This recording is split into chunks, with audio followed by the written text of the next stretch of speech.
go into it a little bit with you and tell you how you can expand your business. A lot of us don't realize this when we first come into the business, but this is a business of people.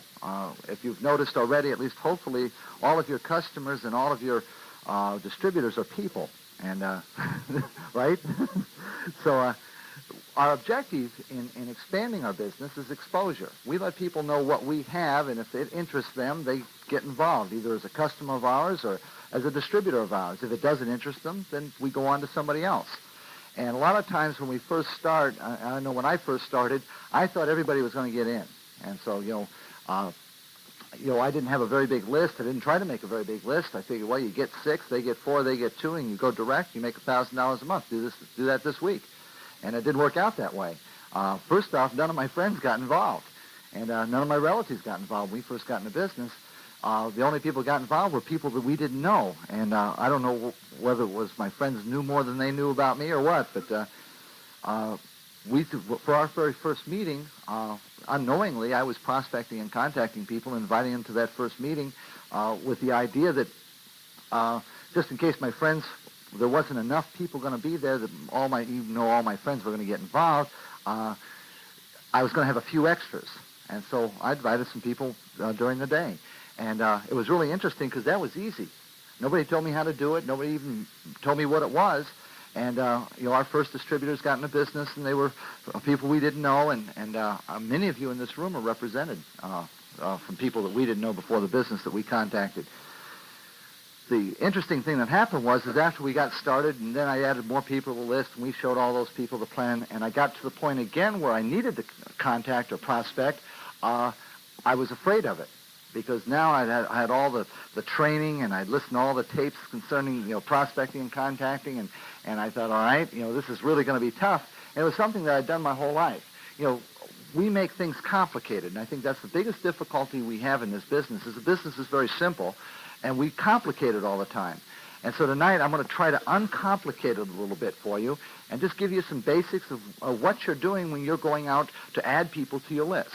Now, I hope that all of you started with a written list, and if you haven't, I recommend that you first go back to that, because the average person knows somewhere between 200 and 1,000 people. Now, obviously, they're not all friends and relatives. Some of them are acquaintances, people we've worked with in the past, or old neighbors, people we went to high school with, went into the service with, college with. There's a lot of people we've had contact with, and we've had conversations with, and we know them, or we used to know them, and so they all belong on that list. Because you're already one step ahead. You already know who they are. And so I recommend to you, if you haven't done this already, to take and sit down, especially husband and wives, because wives, a lot of times we find that the guys use up all their names and the wives haven't used any of their names yet. And sometimes it's the other way around. Sometimes a big portion of our list is at a distance. And we have to build our business to a profitable level so we can reinvest some of that money to go those distances. And that's what I did with, our New York organization, some of the organizations that we've developed at a distance. So after you've gone through your initial list, then you're ready to start prospecting. Now, if some of you haven't gotten through the list yet, you might as well start now because you're going to get to it. And this is right here is what makes the difference between whether you will go to diamond and double and triple and crown. Very few people, and as a matter of fact, I only know of one off the top of my head, have made diamond without making any contacts, without meeting any new people. And that was the Hawkinses up in Minnesota. And they sponsored 6 of their friends, and all 6 went direct. That dirty rat, I couldn't believe that happened. All right? I wasn't fair.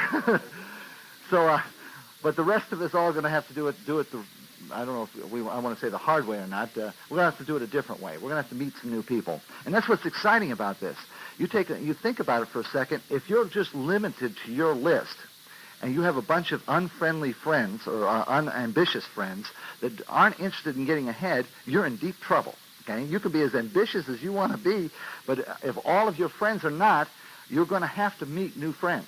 And so I think that one of the biggest things that we can do at this point is just come to the realization that we are going to have to meet new people. Now, let's take a look at it. How many people here know somebody today they didn't know 2 years ago? Anybody? Okay, good. So you've been contacting already, so I can throw that page away. No. Basically, let's take on a few things. Meeting somebody or just talking with somebody, conversing with somebody is no big deal. We do it all the time. I'll give you a couple of things that will give you an edge. First off, I continuously smile with people. I just put on a smile, and it was interesting because we just came in the door, and there was a gentleman who was coming in. He had his hands full, and I yelled ahead because we were behind him. I said, "I'll get that." And I opened up the door, and I held the door, and I don't know, 4 or 5 people walked through, and Dale said something about I was the highest paid doorman he'd ever seen. And actually, I do that all the time. I will go out of my way to make contact with people. Right? Very rarely will people come to me. I always put on a smile. I'm always pleasant, and that will attract people. You want to attract people to you. If you're constantly with a frown and kind of putting on an ugly face, people are not going to come to you. You want to smile, and the next thing you want to put into your nature. And this is going to take a little bit of practice because we don't do this very often. Is I make eye contact with every single person I can. I love to make eye contact. I might not ever say a word to them. I might only see them once in my life, but when they see me, they're going to see me with a smile, and they're going to see me looking at their eyes. And again, that attracts people. You do that. If you'll smile at somebody and look at them, you might be walking through the mall or walking down the street or standing on line somewhere, and the person turns around and by accident looks at you, and if you've got a smile and you're looking right back at them, they don't know what to do with that. All right? And you'd be surprised how many people say, "Hi." Like, should I know you? Because people who don't know them don't smile at them. So you're already making a friend through your smile and your eye contact. The next thing that you do in making new friends is to have a concern for other people. Right? And let me see if I can explain this to you. I'm constantly trying to do something. I'm a servant. And I don't care how much money I make, I'll always be a servant. Because, you see, that's what makes the money in the first place. People who serve are the ones who make the money. And so when I'm looking at people, I'm looking to see any way that I can help them. Open up a door, help them carry something. There wasn't too long ago, I was at a hotel, and there was a family that checked in, and they had to go back outside, and you could tell they were really apprehensive. And I was just sitting there in the hotel, and they kind of were looking around. They didn't want to carry all their bags back outside to come back in again, but they were afraid to leave the bags there because there was nobody around. And I just looked up at them and smiled, made eye contact. I said, "Hi." And they turned around at me, and I said, "Why don't you just leave your bags right here? I'll take care of them." All right?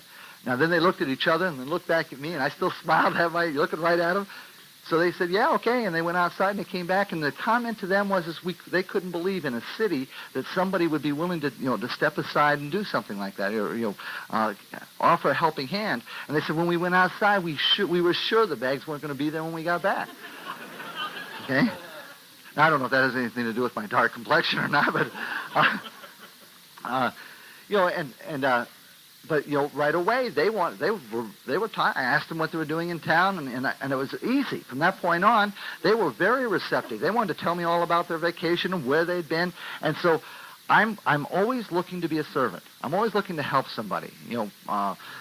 Whether it be to if I can off the top of my head I can't think of all the different things you can do, but you're constantly looking to help somebody else. The last thing that you want to have in there is you're always looking for good in people. Okay, and this is something that sometimes will take a little bit of extra observation, because some people you think, my goodness, I can't think of anything that could be good about this person. I think people used to look at me that way, but I'm always looking for good in people. I'm always looking for something that is outstanding about them that I can comment on. Very often I'll look at people's clothes. And if I see something I like in their clothes, I'll make mention of it. Total stranger. I might be walking down the street, and I smile, and I make eye contact with somebody, and I notice the guy has a really sharp tie on. And I just stop and I say, "Excuse me, can I ask you where you got that tie? I've been looking for a tie like that for a long time." Okay? And right away the guy says, "Well, that's my wife bought it for me for Christmas." And I had a guy one time say to me that somebody had bought it for him, and that if I give him my name, he'd call me and tell me where they got it. All right? Now, when you go out of your way, people will go out of their way. So you do that. Now, the first step to contacting is just doing those things there. And so I think that if you would take on a practice, and this is what I do, and I recommend it to people all the time, I meet 20 people a day. Now, that doesn't mean I contact them for the business and I have their names. Most of them, I don't even get their names. I meet 20 people a day, and here's how I meet them. Anytime that you talk to somebody and they talk back, that's a meeting.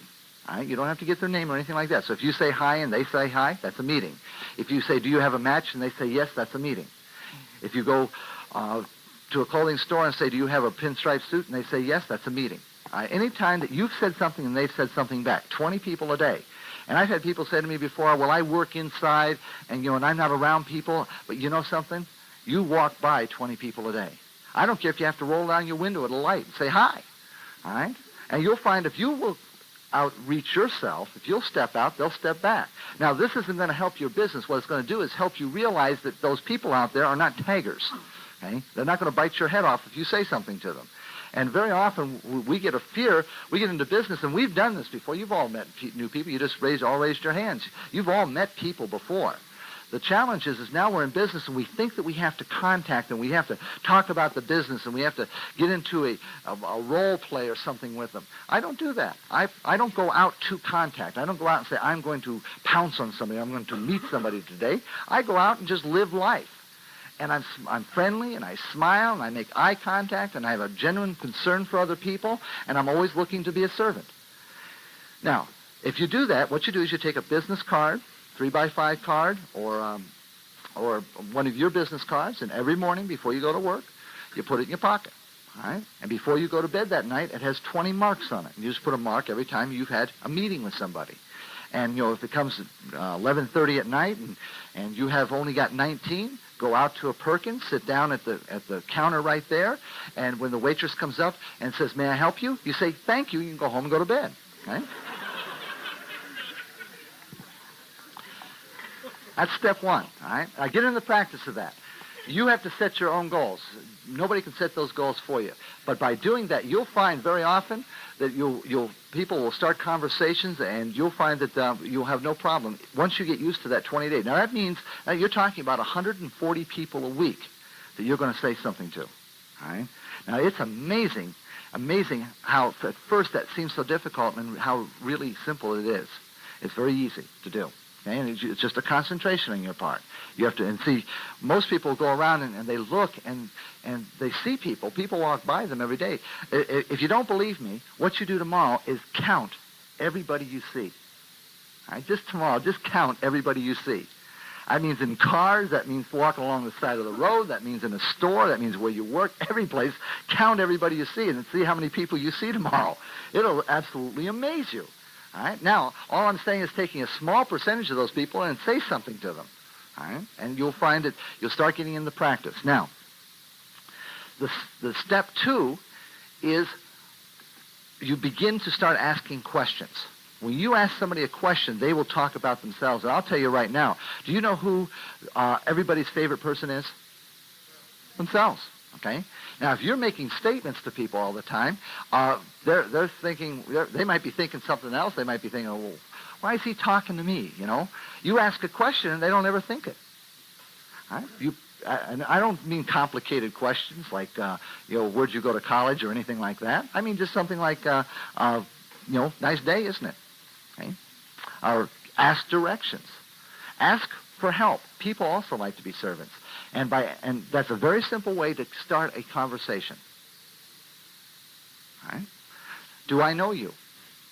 Do you work at such and such? Do you live here in Des Moines or wherever you're at?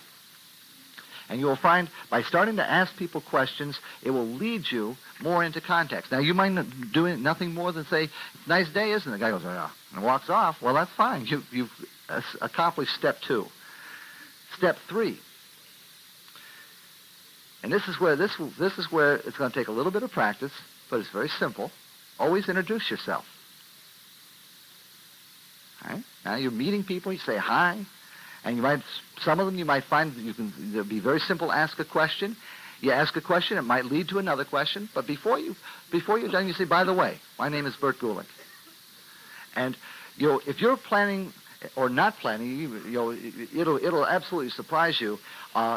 You might not ever think about running for a political office. But the people who run for political offices, they meet people all the time. They want everybody to have their name on the tip of their lips, on the tip of their tongue. Okay? And so the best thing you can do for your success is to let other people know who you are. And so by going around, always introduce yourself to people. And very often, we find that we don't think people are interested. They might not be. But when you say their name, when you tell them your name, they'll remember that name, and they'll hear it again. And when you drive down the street sometime in a Rolls Royce, and somebody says, who is that? And another guy says, well, it's Art Jones. And the guy goes, Art Jones, I met him somewhere, right? Well, he would have never known unless Art had told him his name, right? So you want to make sure you always introduce yourself. The fourth step is learning more about people. Okay? Now, this is where each step is we're getting a little bit further into it. Learning more about people, very often we use 4 letters that spell form, F-O-R-M. You learn more about their family,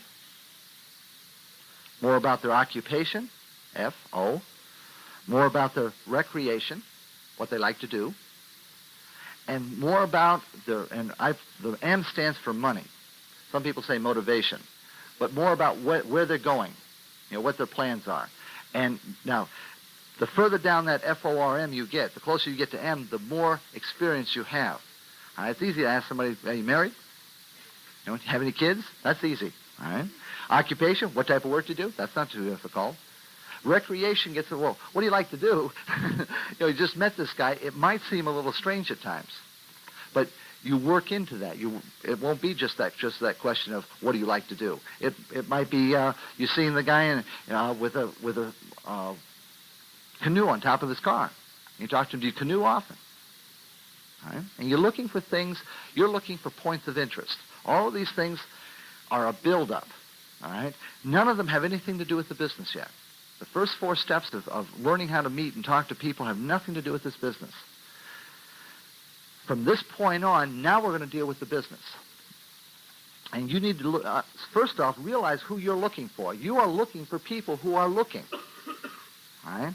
Very often we think that everybody we talk to has got to be interested in the Amway business. That's not necessarily true. The people that we are talking to will be eligible only if they're looking for something. All right?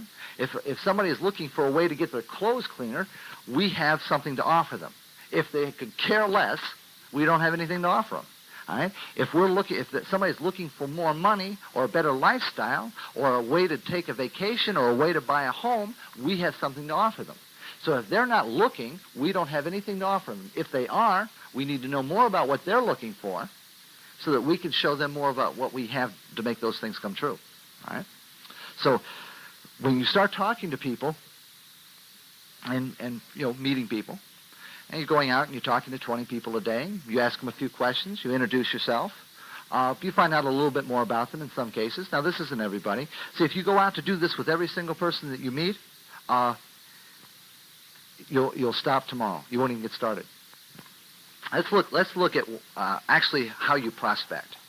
All right? Now, you've learned how to meet people, and you've learned how to introduce yourself and how to ask questions and how to learn more about people. Now let's look at the different ways of actually prospecting. There are 3 basic methods to prospecting. Number 1 is getting their name and calling them later. Number 2 is what we call a first-person business approach. And number 3 is a third-person business approach. And I'm going to go through each one of them. The first one I don't use personally, and so I can tell you what I've heard other people talk about, and that's just me. You'll find that some of you will use number 1, some will use number 2, some will use number 3, and some will use all of them, or a combination thereof. Now, getting a person's name and calling them later is, I think Dale Podasky uses that, don't you? Where's Dale at? You call people later. Just get their name and call them later. Dale Turner uses both, or actually all 3 of them, I think. And basically what this means is you're talking to somebody, and you're just having a conversation. And you get their name, and you learn as much as you can about them. And usually what you do is you write it down right afterwards. All right? Their name, their wife's name, their kid's name, if you learn that, where they work, whatever you've learned about them, you write it down. That day, or the next day, or a couple days later, you phone them. And you say, I can't get you out of my mind. When I talk to you, you really impress me. I own a business, and we're expanding that business right now, and we're looking for some key people. what I'd like to know is if you would be interested in making some more money. Okay? Now, and then you follow up with, I can't promise you anything, but I'd love to sit down over a cup of coffee and explain what I have and at the same time get to know you a little bit better. Right? It's called we call it name call later. And that's a real simple way if you like the phone. Now, if you don't like the phone, what you'll find yourself doing is you will find yourself with stacks and stacks of names that you'll never call. Okay? And the first couple of days you say to yourself, well, it's too early. Can't call them. I don't want them to, don't want them to think I'm jumping on them. Then after a few more days, you say to yourself, it's too late. They probably forgot me and don't even remember who I am. And I've heard people say that so often. And I've heard Dan Neibauer talk about, he's talked to people before, gotten their name and called them 6 months later. And they remembered it. That's all in how when you're talking to them, the impression that you give. If you're smiling and making eye contact, well, you realize, first off, 95% of the population doesn't do that. So you've already made an impression that most people won't make.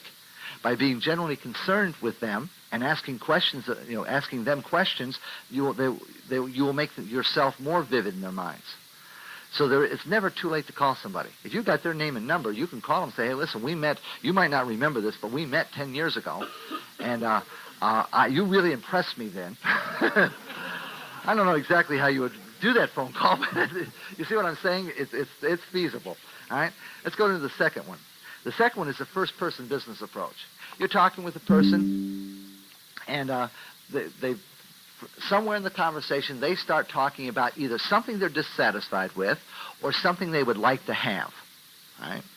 Now, those are the two things we're looking for in a person. If they're totally dissatisfied with their work or their financial situation, and they'll talk about it. I hear people talk about that. It's amazing. Total strangers. I talk to them for 2 minutes, and they're telling me how dissatisfied they are. All right? That's one side. The other side is, the person might be saying, well, I'm not doing bad, but I'd love to have a boat. All right? And that might come out of recreation. Or you're talking to somebody and you find out that they're really dissatisfied. They like their work, but they're really dissatisfied with their income. Okay? Or they'd like to have more income. So this is what you're listening for.